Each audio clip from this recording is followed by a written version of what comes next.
Olá pessoal, tudo bem com vocês? Sejam bem-vindos ao Congresso Internacional promovido pelo Complexo de Ensino Renato Saraiva, com a participação de diversos autores do mundo todo, diversos professores, juristas, de diversos países. É um prazer muito grande estar aqui com vocês.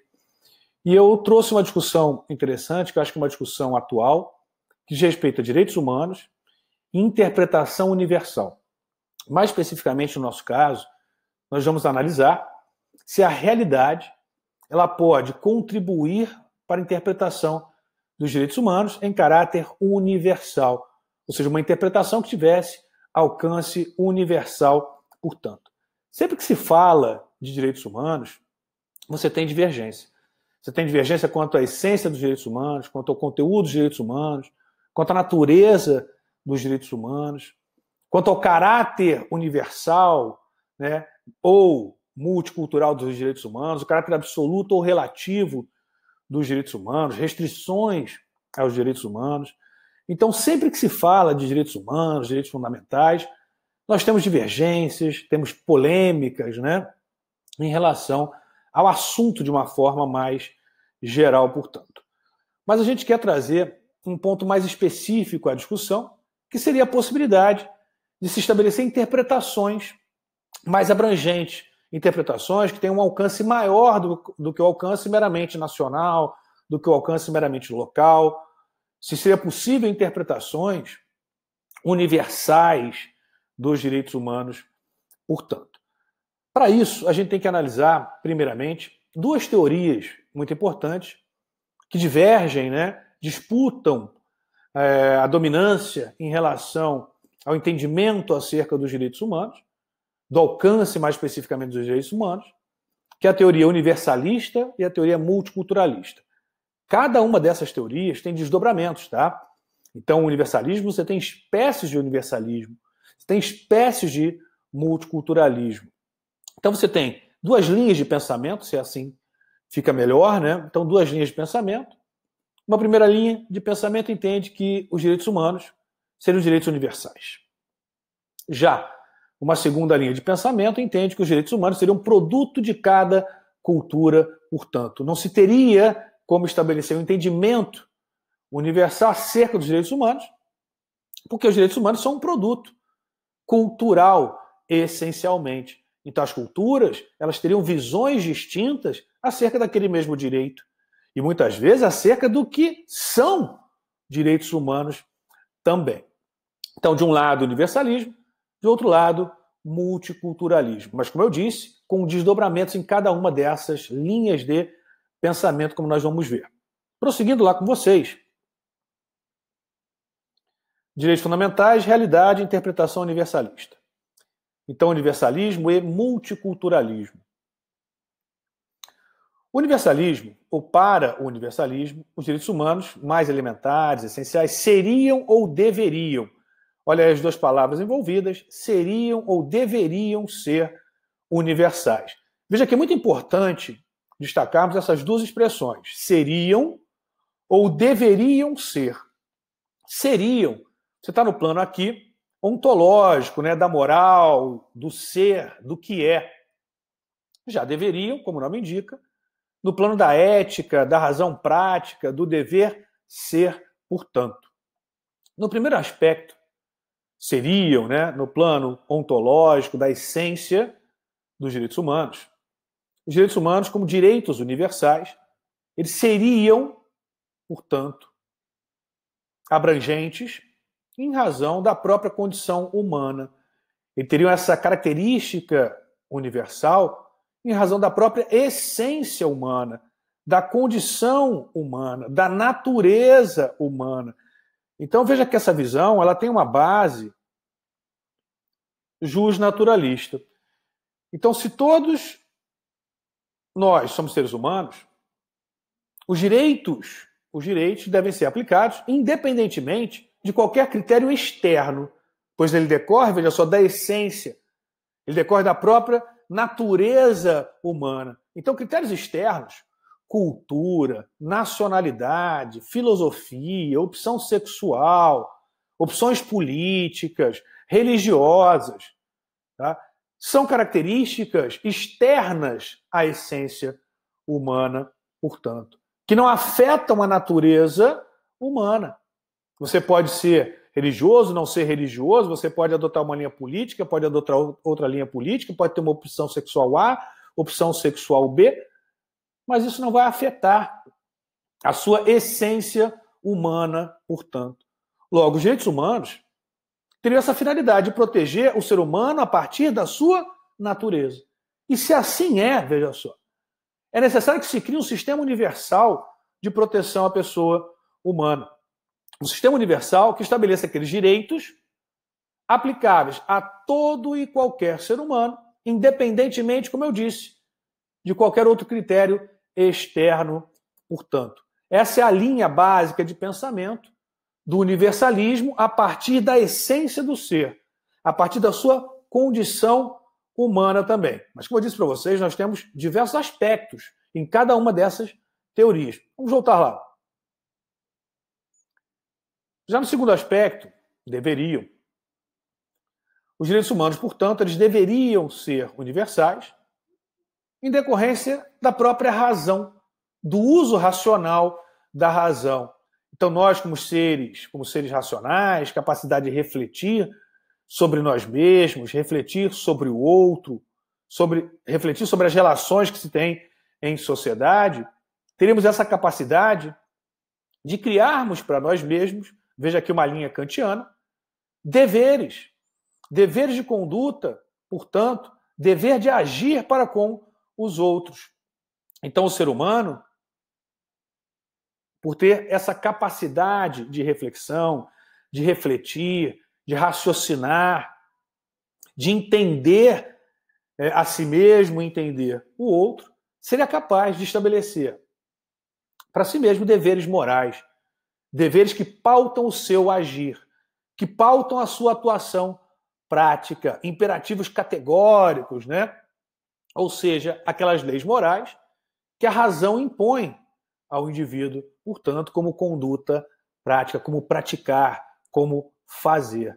Então você teria aqui os direitos humanos universais a partir do uso racional da razão, portanto. Conclusão que nós chegaríamos a partir de uma mera reflexão racional do exercício de inteligência pelo ser humano. Então seria um processo construtivo a partir de uma reflexão racional, a partir do uso da inteligência humana, da inteligência que é, né, um dos elementos essenciais ao ser humano, essa capacidade de refletir sobre as coisas. Mas prosseguindo ainda nessa linha de pensamento,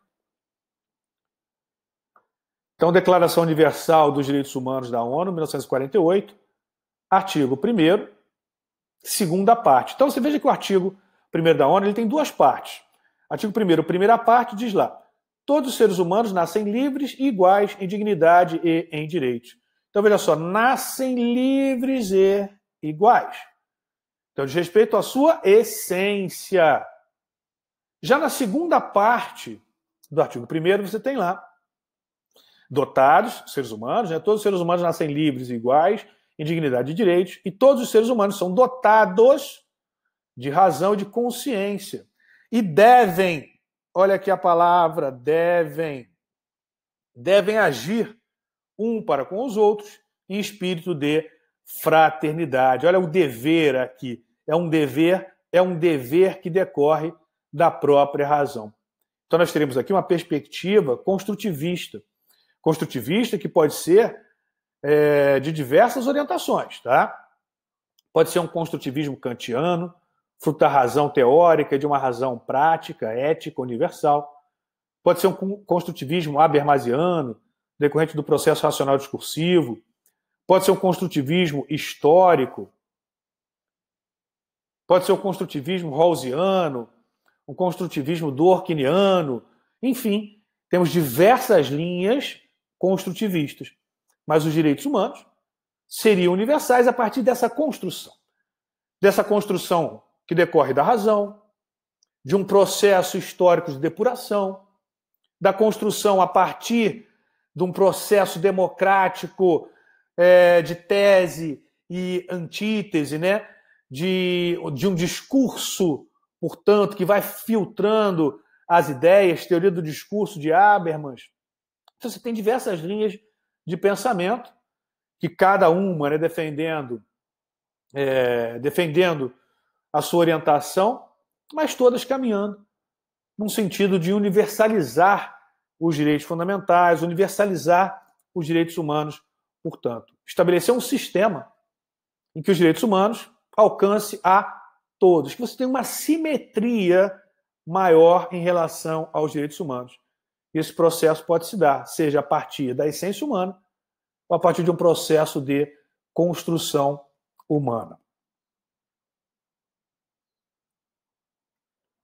O universalismo propõe uma moral universal, em que os direitos essenciais devem ser garantidos por todos os países, independentemente do aspecto cultural.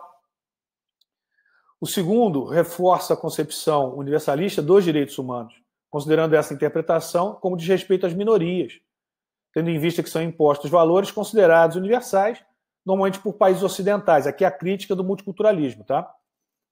O que é chamado de globalização hegemônica. Então veja que o segundo leia-se o multiculturalismo, né, ele refuta a concepção universalista dos direitos humanos, que considera essa interpretação como de respeito às minorias. Minorias, leia-se aqui, culturas não hegemônicas, culturas não dominantes, tendo em vista que são valores considerados universais normalmente por países ocidentais, o que é chamado de globalização hegemônica. Então, o universalismo ele propõe uma moral universal, uma ética universal. E sofre uma crítica do multiculturalismo, dizendo que essa moral universal, que essa ética universal, ela é fruto de uma imposição dos países dominantes, dos países ocidentais, principalmente.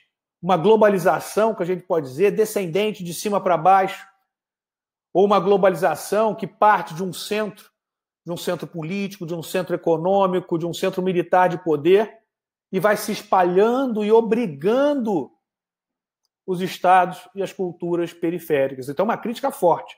Tá? A gente vai ver agora a ideia, ou pelo menos a ideia geral do multiculturalismo, e também tecermos algumas críticas, tanto, novamente, ao universalismo como ao multiculturalismo.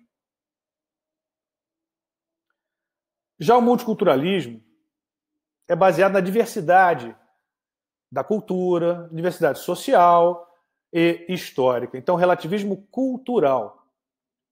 Cada cultura possui a sua própria concepção acerca dos direitos fundamentais, arraigada em seus princípios, valores e costumes, não havendo, portanto, uma moral universal. Os direitos humanos universais são produto de uma cultura ocidental hegemônica, do globalismo hegemônico que nós falamos, de imposição, parte do pressuposto da supremacia cultural e moral dos valores ocidentais. Para os multiculturalistas, relativistas, a noção de direito está relacionada ao sistema político, econômico, social e cultural de cada país. Por essa razão, impossível considerar que há uma moral universal, até pelo fato de o universalismo partir de conceitos particulares antes de se chegar a um amplo conceito universal. Então, o que dizem os multiculturalistas? Né? Que os direitos humanos eles são produto de cada cultura, de cada país. E o universalismo o que faz? O universalismo pega conceitos construídos a partir de uma cultura ocidental e quer universalizar esse conceito a partir de uma imposição aos países mais fracos. Mais fracos, leia-se, economicamente, mais fracos politicamente, nesse processo de globalização, portanto.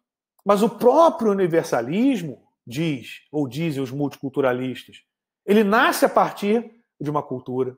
Então a cultura é a base, seja a cultura ocidental, a cultura oriental, a cultura de países, a países do leste europeu, países do ocidente, países da África, países da América do Sul. Então, os direitos são construídos a partir de cada cultura.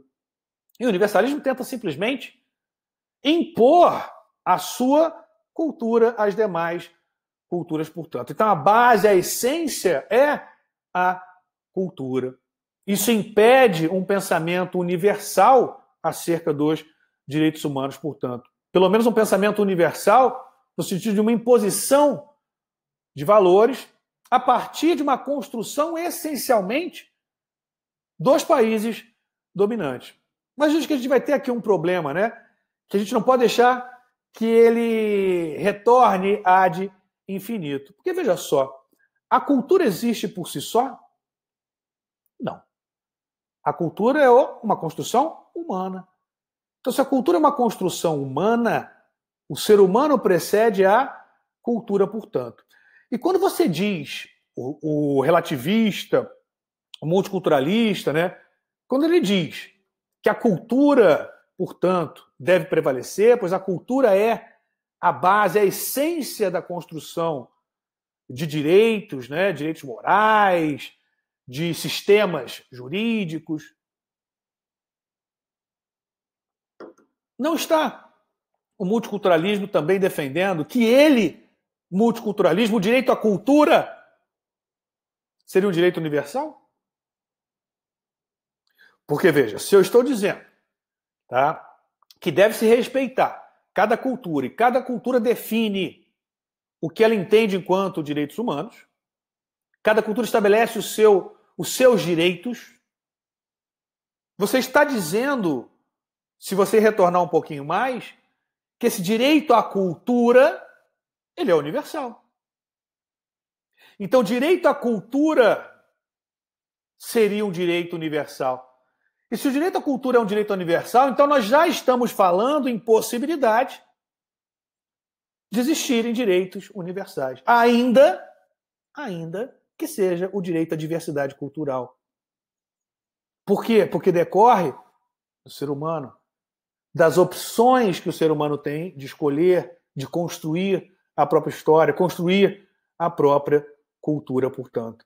Então, no mínimo, nós podemos dizer que o universalismo universal ele teria como fundamento a liberdade do indivíduo de construir sua própria história.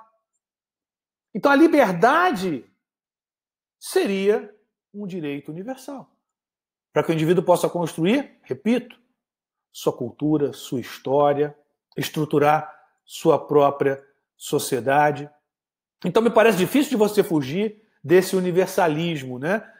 Porque mesmo que você defenda que o relativismo deve prevalecer, você está dizendo implicitamente que ele deve prevalecer porque ele é um valor universal. Ou seja, a diversidade cultural, o multiculturalismo é um valor universal. Então você tem um paradoxo dentro da própria cultura, ou do relativismo cultural, ou do multiculturalismo. Críticas. Podemos tecer aqui algumas críticas, né, ao universalismo e ao multiculturalismo. Crítica ao universalismo teria caráter imperialista, de imposição de valores de uma determinada cultura às demais, de respeito às tradições e culturas de povos diferentes. Trabalha com uma concepção universal de verdade moral. Seria impossível considerar que há uma moral universal, até pelo fato de o universalismo partir, como eu disse, necessariamente de conceitos particulares antes de se chegar a um conceito amplo e universal. Agora, a crítica ao multiculturalismo. O multiculturalismo considera a cultura, a tradição de um povo, o próprio fundamento de legitimação para questões morais, falhando por aceitar práticas culturais absolutamente irracionais, como, por exemplo, mutilação genital feminina, praticada em diversos países africanos, asiáticos, do Oriente Médio, como Indonésia, Iêmen, Kurdistão e outros. O multiculturalismo se sustenta em um paradoxo, pois defende ser a diversidade cultural um valor universal no plano moral, como razão teórica, que garante o seu relativismo no plano ético como razão prática. Então, veja que nós temos aqui críticas importantes, tanto ao universalismo quanto ao multiculturalismo. Mas o multiculturalismo, quando ele defende que na prática você pode ter essa diversidade cultural, a diversidade cultural como razão prática, ou seja, a relatividade cultural como razão prática, você está defendendo também a diversidade cultural universal como razão teórica, para que você possa garanti-la como razão prática. Boaventura de Souza Santos contrapõe dois conceitos: globalização hegemônica e o que ele também chamou de cosmopolitismo. Globalização hegemônica estaria ligado ao universalismo e cosmopolitismo ao relativismo. Enquanto o primeiro pressupõe uma moral universal em que direitos essenciais devem ser garantidos por todos os países, independentemente do aspecto cultural. O segundo refuta a concepção universalista dos direitos humanos, considerando essa interpretação com desrespeito às minorias, tendo em vista que são impostos valores considerados universais, normalmente por países ocidentais, o que é chamado de globalização hegemônica. Para os relativistas, a noção de direito está relacionada ao sistema político, econômico, social, cultural de cada país. Mas reforço a crítica que eu faço a vocês. O multiculturalismo, para que ele garanta esse relativismo cultural na prática, é necessário que ele defenda a diversidade cultural como um valor universal. Senão ele não consegue garantir essa diversidade cultural na prática. Agora nós vamos ver as espécies de universalismo, ou aquelas principais espécies de universalismo.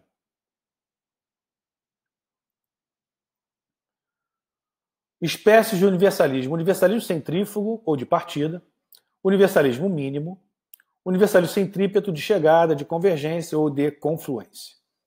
Universalismo centrífugo de partida é fuga do centro, ou seja, essa construção moral universal, ela parte de um centro e se espalha para o mundo todo.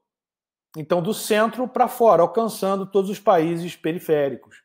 Então, por isso, universalismo centrífugo de partida, alguns chamam, né, em uma nomenclatura um pouco mais crítica, né, universalismo de imposição, universalismo hegemônico, parte de uma moral universal pré-existente, seja a partir da ideia do direito natural ou da construção fruto da razão, como defendido por Kant em seu imperativo categórico.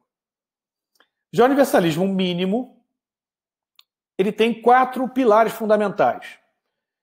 Entende, o universalismo mínimo, que esses 4 pilares fundamentais, esses sim podem se aplicar a todo e qualquer estado, a todo e qualquer país, a toda e qualquer cultura. E a cultura, portanto, ela tem que se sustentar dentro desses 4 pilares. Esses 4 pilares seriam universais. Por isso que o universalismo mínimo, porque ele tenta estabelecer o mínimo necessário para garantir proteção ao indivíduo em caráter universal. E o que seria esse mínimo necessário? Quais seriam esses 4 pilares que você poderia aplicar a todo e qualquer estado? A finalidade aqui do universalismo mínimo é você não exagerar em detrimento das culturas locais, não exagerar também em respeito às culturas locais, em respeito à tradição daquele povo, em respeito à história daquela sociedade. Mas a história, a tradição daquele povo, a cultura também não podem ser absolutas, não podem se sobrepor a determinados elementos fundamentais, a determinados pilares essenciais, a determinados direitos de caráter universais. Então, quais seriam esses 4 pilares do universalismo mínimo, né? Vamos lá dar uma olhada? Seria a não instrumentalidade. Então, primeiro, não instrumentalidade. Não instrumentalidade do ser humano. É o viés kantiano. Ou seja, o ser humano não pode ser utilizado como instrumento. O ser humano é um fim em si mesmo. Então, o ser humano não pode ser instrumento do Estado, instrumento da sociedade, instrumento de uma cultura. O ser humano tem que ser o fim. O fim, portanto, é o ser humano, merecedor de proteção, seja de uma sociedade mais embrionária, seja de uma sociedade mais complexa. Então, o ser humano não pode ser tido, usado como instrumento para atingir qualquer fim. O ser humano é um fim em si mesmo. Já o segundo pilar é a autonomia, é a liberdade do ser humano de fazer suas próprias escolhas. O terceiro pilar seria o mínimo existencial, ou seja, a necessidade de se garantir ao indivíduo o mínimo para que ele possa ter uma existência digna em sociedade. Uma existência digna que possibilite a ele exercer a sua autonomia, que possibilite a ele não ser utilizado como instrumento de quem quer que seja. E o quarto pilar, importantíssimo nos dias de hoje, igualdade de reconhecimento. Nós estamos vendo nos Estados Unidos, né, as manifestações antirracistas, Black Lives Matter, ou seja, vidas negras importam, né? Então, os negros nos Estados Unidos, eles querem ser ouvidos, não só nos Estados Unidos, tá? Estou citando o exemplo americano. Eles querem ser ouvidos.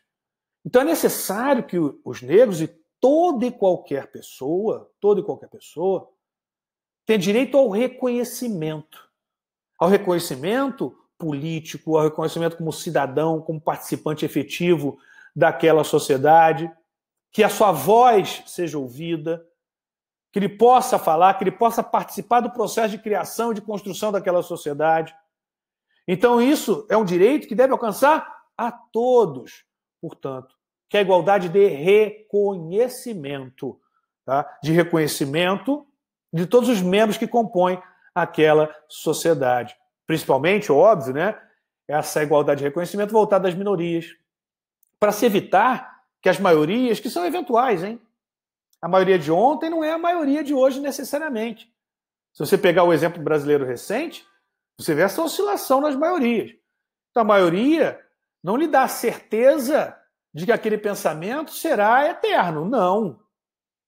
As maiorias, elas oscilam, e oscilam muito, portanto, as massas oscilam. Então, é importante que se garanta o direito ao igual reconhecimento. Pouco importando se em um momento você está em um grupo majoritário, e se no outro momento você não está mais nesse grupo majoritário. Mas você tem que ser um participante efetivo da sociedade. Participar desse processo, se a gente for trazer um pouco a visão de Hegel, né? Um processo de dialética histórica, de discussão, de debate, de contradição, de conflito e de solução. Agora, o que não pode é você ser calado. Aí você não tem uma construção de fato, mas sim uma imposição. Então, uma construção vai depender dessa dialética. Seja do grupo majoritário, seja a opinião oriunda do grupo minoritário ou dos grupos mais complexos e diversos que se tenha em sociedade. Então, os 4 pilares importantes para vocês fixarem: não instrumentalidade, o ser humano é um fim em si mesmo, autonomia do ser humano, mínimo existencial, e igualdade de reconhecimento. Então, você teria aqui um universalismo mínimo, que, conforme os defensores dessa teoria, não podem ser negados por todo e qualquer Estado. A cultura tem que se adequar a esses 4 pilares de caráter universal. Já o universalismo centrípeto, de chegada, de convergência ou de confluência, ele surge a partir de uma relação construtiva, concreta, aqui a palavra importante, né? Construtiva e concreta, entre as diferentes culturas, em busca de consenso, de convergência entre os mais diversos estados, entre as múltiplas culturas, portanto.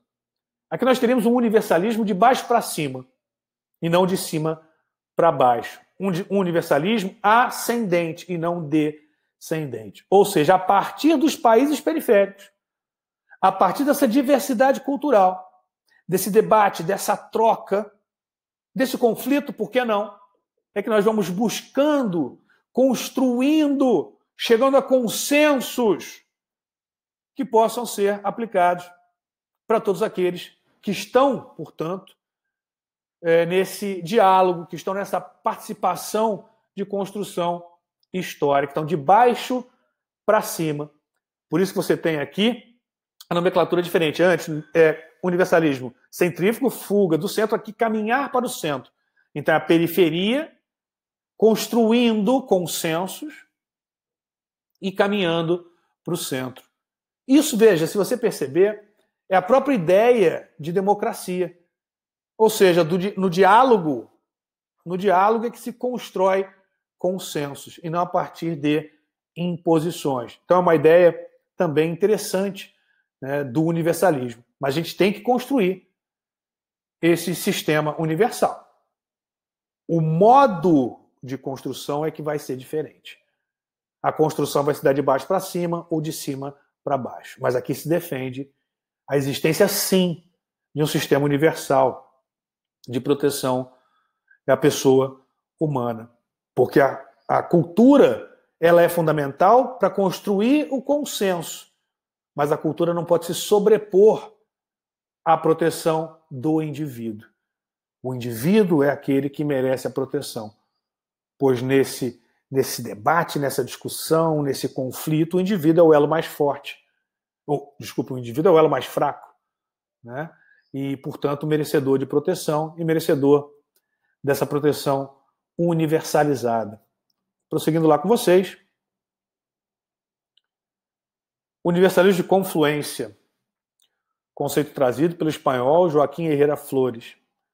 Propõe um diálogo entre as diferentes culturas, de forma que os indivíduos tentem chegar a uma concepção universalista de direitos humanos através da convivência entre os povos, respeitando as diferenças, sem o intuito de excluir nenhum ser humano na luta por seus valores.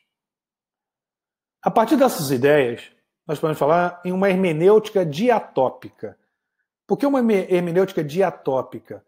Uma hermenêutica que leve em consideração as peculiaridades da língua, as peculiaridades daquela cultura. Então é importante no processo hermenêutico, ainda que a finalidade seja construir um consenso universal, construir interpretações universais ou universalistas, que se identifique peculiaridades locais, seja de idioma, né, da língua, da cultura, da religião, da política. Então isso tem que entrar no processo hermenêutico. É aqui que entra a realidade. Ou seja, a hermenêutica não pode prescindir da realidade, de um exame aprofundado da realidade de todos os envolvidos no processo hermenêutico. Então isso é fundamental. Porque se a realidade, veja só, for uma realidade que não se limita a um país, a uma cultura, uma realidade que tiver alcance global, alcance universal, ela vai servir para não apenas justificar, mas também para que você consiga criar uma interpretação universal ou universalista. Poxa, professor, mas uma realidade universal, será que isso é possível? Sim, é possível. Basta você ver a pandemia do coronavírus. É uma realidade universal, que não se pode negar. Os negacionistas estão pagando caro, porque não há como negar, são fatos. E aqui nós temos um fato universal. Surge pontualmente, mas ele se torna, em pouco tempo, um fato universal, um fato de alcance global. E se esse fato é de alcance global, veja só, será que o ideal, a resposta ideal, são respostas pontuais, sem ligação, sem convergência, sem cooperação? Me parece que não. Porque se você tiver, por exemplo, pega a Europa, determinados países, em conjunto, cooperando no combate à Covid-19, e um país apenas não participar desse processo de cooperação, não tomar medidas de caráter mais abrangente, vai colocar a perder aquele entendimento universal, ou aquele entendimento dos demais países atuando em conjunto. Porque não adianta eu estabelecer ou conter a propagação do coronavírus, né, do Covid-19, se outro país aqui ao lado não faz. Não vai adiantar, porque vai contaminar. É mais ou menos a ideia do seguinte: você mora num prédio, você tem lá um prédio que tenha 20 apartamentos, pronto. Você mora num prédio que tem 20 apartamentos. Decidem fazer uma higienização, uma dedetização no seu prédio. Porque está tendo lá muitas baratas. Não adianta fazer em 10, em 15 apartamentos e não fazer em 5. Não vai adiantar. Você tem que fazer no prédio todo. Você vai ter que ter um combate uniforme em todos os prédios. Porque o problema, o fato, tem alcance, nesse caso, né, em todo o prédio. Tem alcance universal, portanto. E principalmente nos dias de hoje, né, esse contato maior entre os países, processo de globalização que não se pode negar, nós temos realidades universais. Nós temos problemas, veja, que afetam o mundo todo. E não apenas um país ou uma cultura. Então nós temos problemas de alcance mundial, de alcance universal, que merecem respostas de alcance mundial, de alcance universal. Consequentemente, se o problema é universal, se a resposta deve ser universal, se o fato que justifica é universal, a interpretação também deve ser universal ou universalista, como dito. Vamos ver aqui algumas ideias em relação a essa linha interpretativa.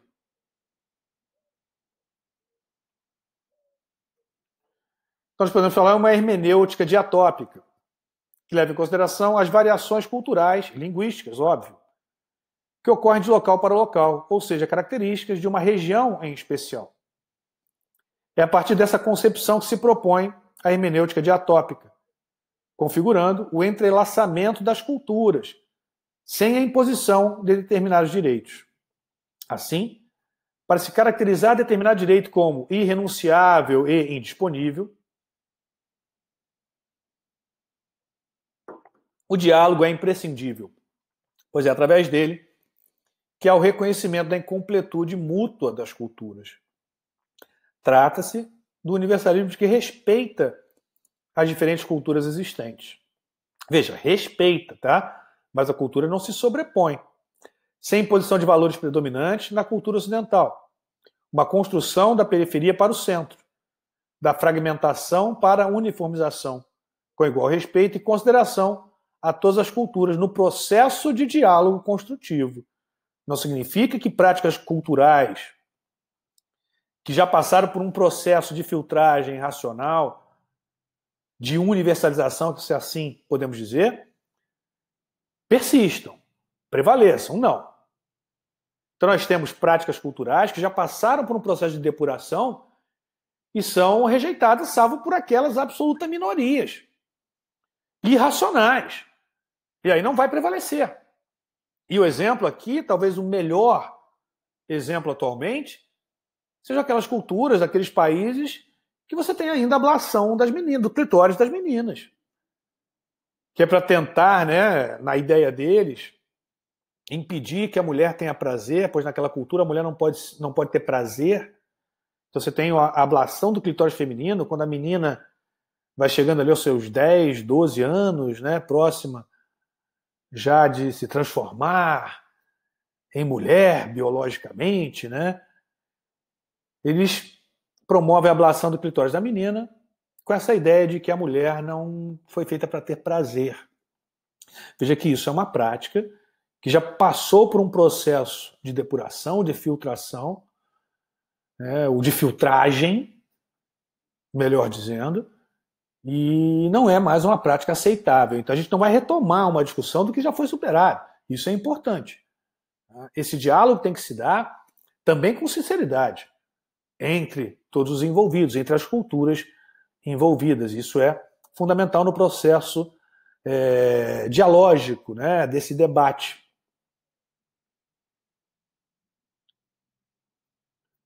Habermas distingue dois modos do uso da linguagem, importantes nesse processo interpretativo. O primeiro, diz ele, ou bem dizemos o que se dá ou o que não se dá. É a realidade. Ou é ou não é.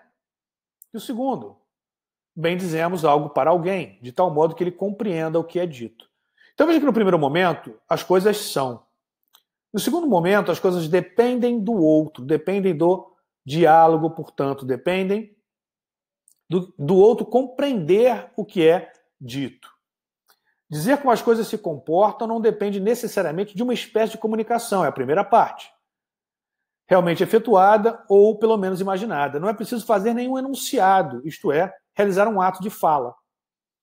Ao contrário, compreender o que é dito a alguém exige a participação no agir comunicativo, que é o segundo aspecto da linguagem.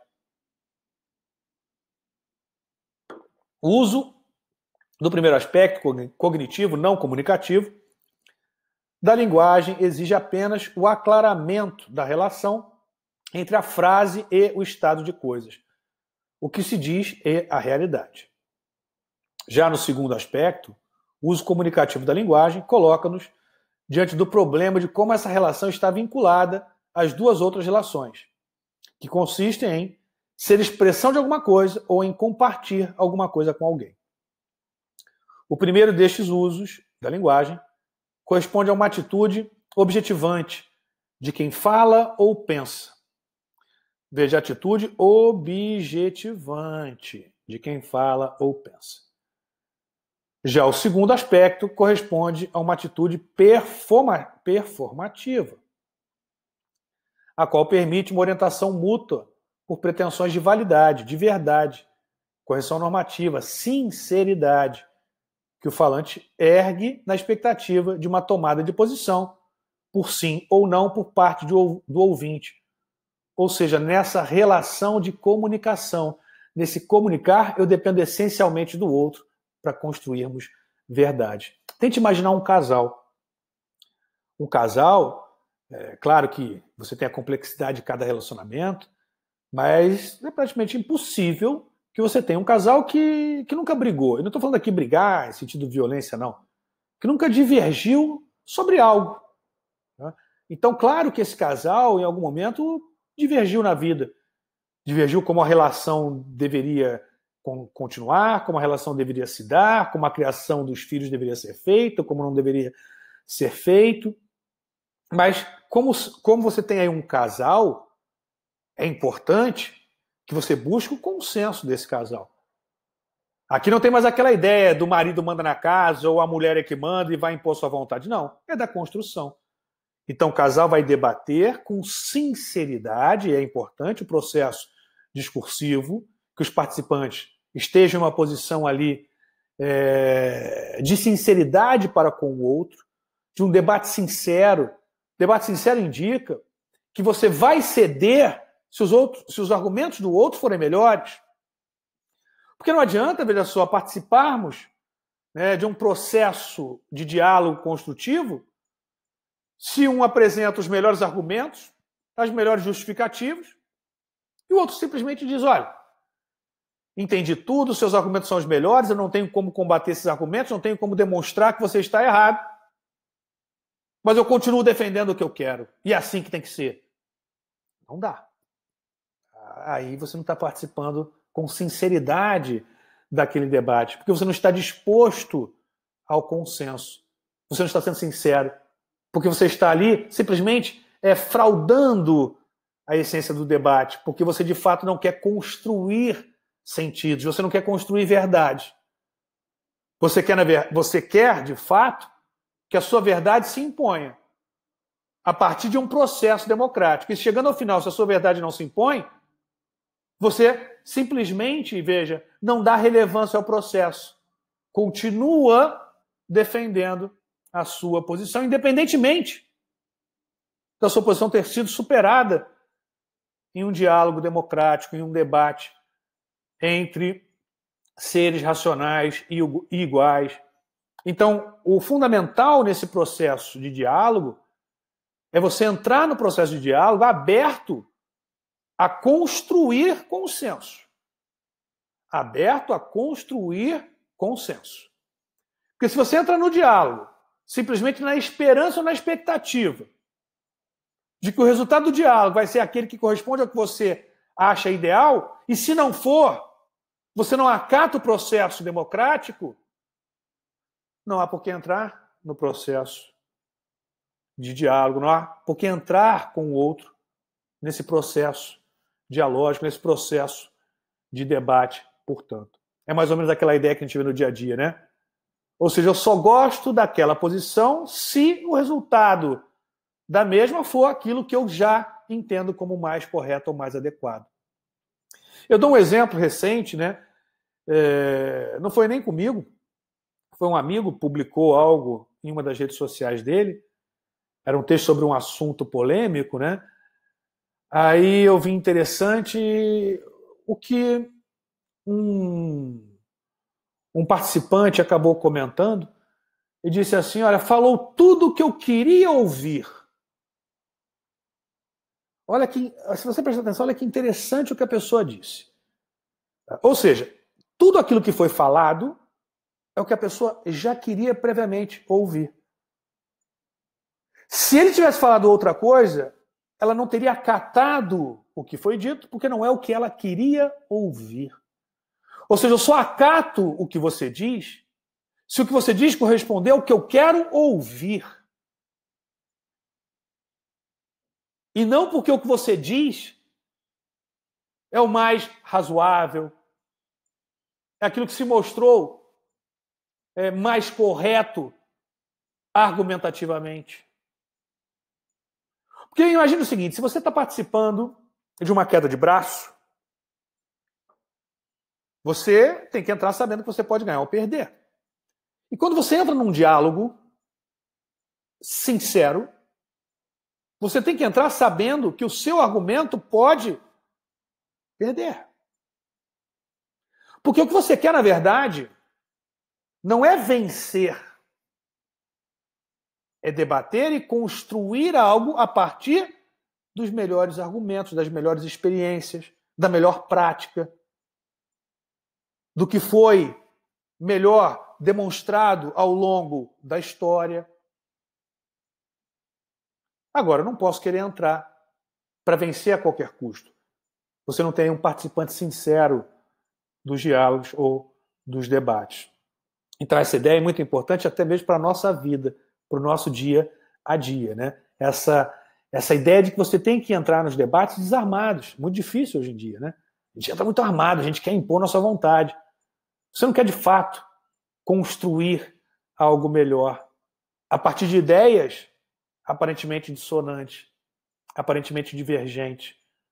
Mas se você vive, por exemplo, né,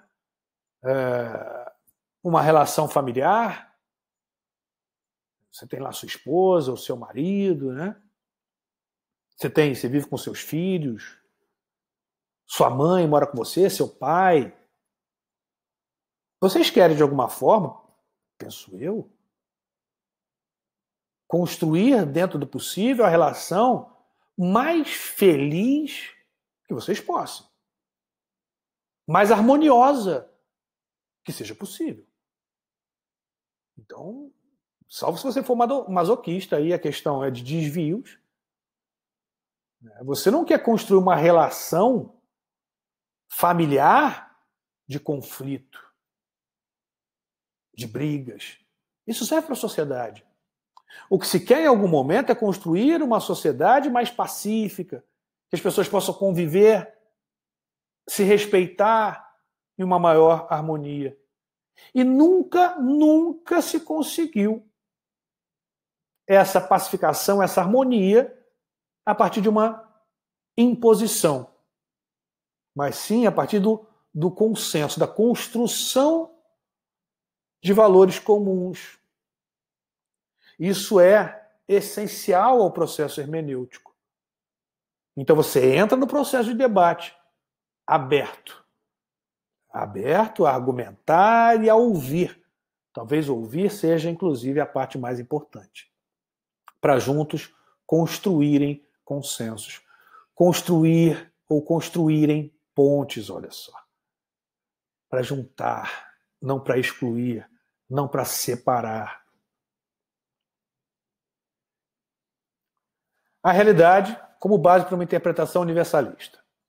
Realidade como um fato objetivo. Pega o exemplo da pandemia do Covid-19, é um fato objetivo, não tem como negar. A gente está vivendo um período de negacionismo, né, em todas as áreas. Tem um pessoal agora que são chamados terraplanistas, né?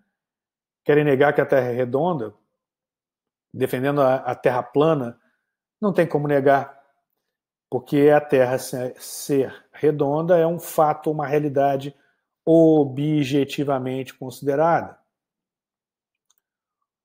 A pandemia do Covid-19 é um fato objetivo, não tem como ser negado. No segundo aspecto, a realidade como condicionante do processo interpretativo. Então, essa realidade, ela condicionando, influenciando o processo de interpretação. Então, se a realidade não é universal, ela vai condicionar a interpretação mais localizada. Se essa realidade é universal, ela vai condicionar a interpretação de forma mais ampla, globalizada, universal. E terceiro, a realidade como elemento do processo construtivo de conceitos de aceitação universal. Então, a realidade como processo de construção de valores. Bom, pessoal, então, concluindo, defendemos a possibilidade de uma interpretação universalista. A complexidade do mundo não pode ser desconsiderada no processo interpretativo. A globalização, entendida aqui como um processo de aproximação cultural, tende à criação de uma cultura universalizada. A realidade como fato objetivo é condicionante e elemento do processo de interpretação construtivo. O alcance, a extensão da realidade como fato objetivo é elemento do processo de interpretação e condiciona a possibilidade de uma interpretação universal ou universalista, universalmente legítima, a partir do compartilhamento de uma mesma realidade por culturas distintas.